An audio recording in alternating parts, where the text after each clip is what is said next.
तो हम अब अगला टॉपिक क्या है, relations on sets A and B. मान लीजिए दो नॉन एम्प्टी सेट्स दिए हुए हैं, तो उसमें रिलेशन क्या होता है, पहले तो हो गया ए और बी नॉन एम्प्टी सेट है तो उनका क्या है, क्रॉस प्रोडक्ट है ए क्रॉस बी। अब ए क्रॉस बी में क्या होता है, जो हमने पिछले वीडियो में देखा, मतलब पिछले टॉपिक में डिस्कस किया था कि कार्टेशियन प्रोडक्ट किस फॉर्म का होता है, ए बी और ऑल ए बिलोंग्स टू ए और बी बिलोंग्स टू बी।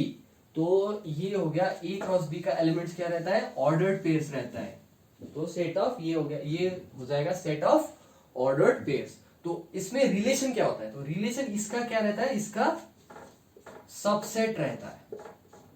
इसका मतलब क्या है, जो रिलेशन के एलिमेंट्स है, रिलेशन का भी एलिमेंट्स क्या होता है, ऑर्डर्ड पेयर्स रहते हैं।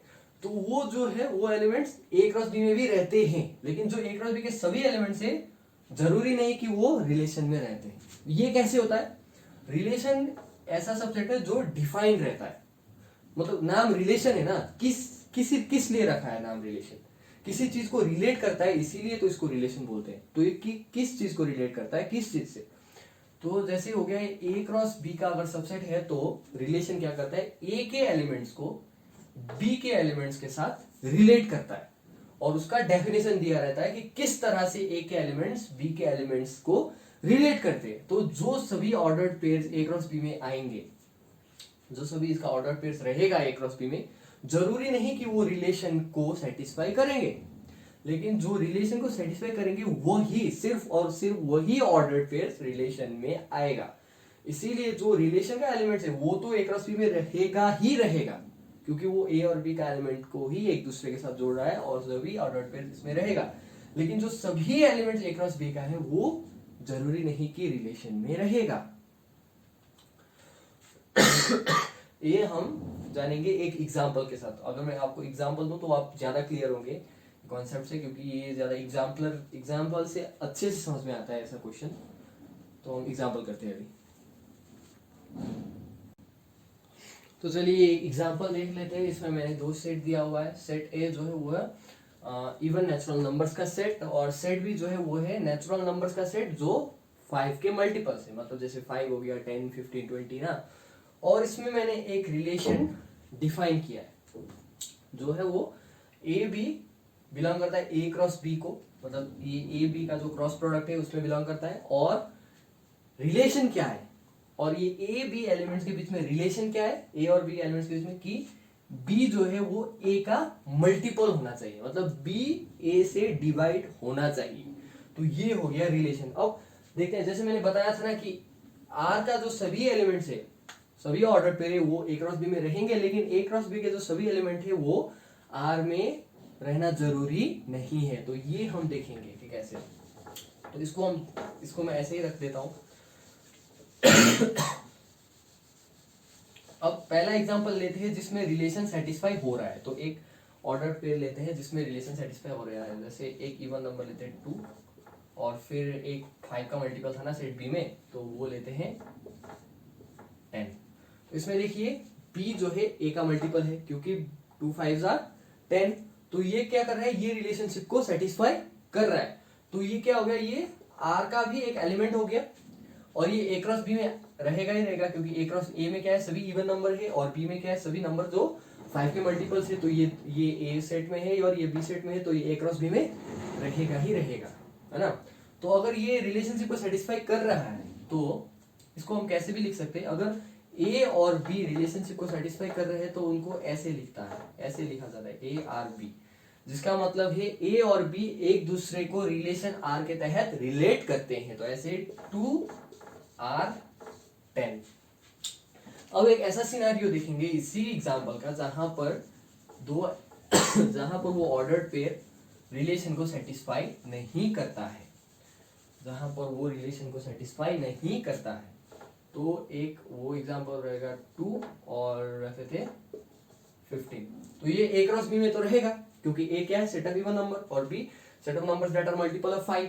तो ए क्रॉस बी का एक ऑर्डर पेयर है ये, लेकिन ये रिलेशन को सेटिस्फाई करता है नहीं करता है, देखते हैं। B should be a multiple of A. तो बी क्या है 15, वो 2 का मल्टीपल नहीं है, क्योंकि 2 से 15 को एग्जैक्टली डिवाइड किया नहीं जा सकता। डेसिमल डिवीजन हो सकता है, लेकिन ये नहीं एग्जैक्ट मल्टीपल नहीं, इसको मल्टीपल नहीं बोल सकते। तो ये मल्टीपल नहीं है, मतलब ये रिलेशनशिप को सेटिस्फाई नहीं कर रहा है।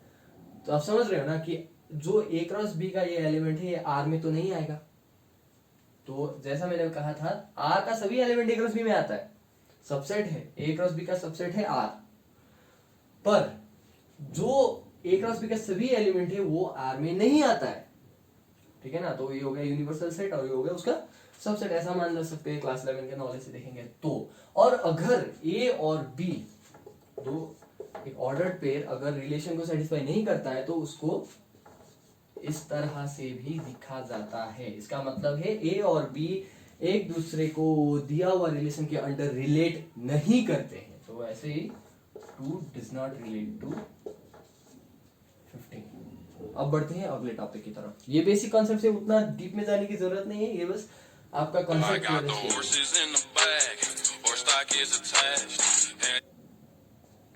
कॉल आ गया था रिकॉर्ड करते समय, तो ये आपका क्या है वो बस बेसिक कॉन्सेप्ट के लिए। और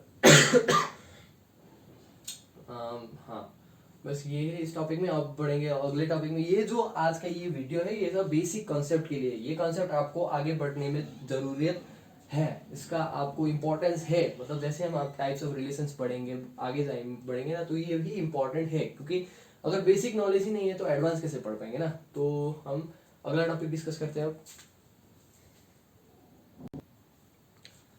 किसी सेट का मतलब किसी सेट का अगर खुद पे रिलेशन लेना है तो कैसे लेंगे। मान लीजिए किसी एक नॉन एम्प्टी सेट दिया है ए, तो इसका खुद पे रिलेशन क्या है, पहले तो लेना पड़ेगा ए क्रॉस ए। ए क्रॉस ए में जो भी एलिमेंट्स आएंगे तो इसका रिलेशन क्या होगा, आर क्या होगा, इसका सबसेट होगा। तो जैसे कि पिछली बार हमने देखा था, इसका भी एक एग्जांपल लेंगे, फिर उसके बाद एग्जांपल से इसको समझेंगे। मतलब क्या होगा, ए क्रॉस ए का जो भी सभी एलिमेंट्स है, जरूरी नहीं कि वो आर में हो, लेकिन आर में जो सभी एलिमेंट्स है वो क्या करता है, ए क्रॉस ए को बिलोंग करता है। तो इसमें एक रिलेशन लेते हैं, एग्जांपल लेके देखते हैं कि रिलेशन खुद किसी सेट का खुद पे रिलेशन कैसा होता है, एग्जांपल से देखते हैं। तो हमने लिया एक सेट ए में एलिमेंट्स है 1 2 3 4, और इसमें एक रिलेशनशिप डिफाइन किया ए बी, जिसमें वो जो क्या है वो ए क्रॉस ए को बिलोंग करता है, और ए बी दोनों एलिमेंट क्या है वो ए का ही एलिमेंट है। ए और बी दोनों क्या है, ए का ही एलिमेंट है। और मान लीजिए, और रिलेशन हमने क्या दिया, ए बी मतलब ए और बी का जब मल्टीप्लाई करेंगे, ये दो एलिमेंट को मल्टीप्लाई करेंगे तो प्रोडक्ट 2n आएगा, मतलब कोई एक इवन नंबर आएगा। और ये n क्या है, n belongs to natural number, मतलब ये n क्या हो सकता है, एक भी हो सकता है, 2 3 4 कुछ भी हो सकता है ना। तो मतलब a और b का मल्टीपल, जो ऑर्डर्ड पेयर के जो एलिमेंट रहते हैं, जो ऑर्डर्ड पेयर आता है, जो उनका ऑर्डर्ड पेयर के अंदर जो दो फर्स्ट एलिमेंट और सेकंड एलिमेंट रहता है, तो उनका प्रोडक्ट लेने पे क्या आना चाहिए, एक इवन नंबर आना चाहिए। तो ये रिलेशन क्या होगा, ये 1 2 2 1 2, तो इस दोनों को मल्टीप्लाई करने पर इवन नंबर आ गया, ये दोनों को मल्टीप्लाई करने पर इवन नंबर आ गया, ये दोनों को मल्टीप्लाई करेंगे तो इवन नंबर आ गया, ये हो गया रिलेशन। तो ये क्या है, ये ए क्रॉस ए में ये सब आएगा। अगर ए क्रॉस ए लेंगे तो ये सब एलिमेंट रहेगा उधर, ये सब ऑर्डर पेयर उधर रहेगा। और कुछ ऐसे ऑर्डर पेयर भी है जो ए क्रॉस ए में है लेकिन आर में नहीं है, क्योंकि वो आर को सेटिस्फाई नहीं करते। ऐसा एग्जांपल देते हैं, मान लीजिए 1 3, ये एक एग्जांपल हो गया। देखिए 1 और 3 मल्टीप्लाई करेंगे तो क्या होगा, 3 1 3, तो 3 तो इवन नंबर नहीं हुआ, तो ये रिलेशन को सेटिस्फाई नहीं किया। लेकिन ये ए क्रॉस ए में तो आएगा, क्योंकि ए को अगर खुद से मल्टीप्लाई करेंगे तो 1 और 3 का एक ऑर्डर पेयर तो बनेगा ना, पर वो रिलेशन में नहीं आएगा। क्यों, क्योंकि रिलेशन हमने डिफाइन किया है A B equals to 2n, मतलब जो ऑर्डर पेयर रहता है उसके एलिमेंट्स का प्रोडक्ट क्या होना चाहिए, इवन नंबर होना चाहिए। लेकिन इधर 1 और 3 का प्रोडक्ट क्या होता है, ऑड नंबर रहता है, तो वो इवन नंबर नहीं रहता है, तो ये रिलेशन में नहीं आएगा। हालांकि ये क्रॉस प्रोडक्ट में रहेगा। तो रिलेशन क्या होता है, क्रॉस प्रोडक्ट का सबसेट होता है। ये हमने समझ लिया। अब हम बढ़ेंगे अगले टॉपिक की तरफ, जहां पर हम डिस्कस करेंगे डोमेन क्या होता है, कोडोमेन क्या होता है, रेंज क्या होता है।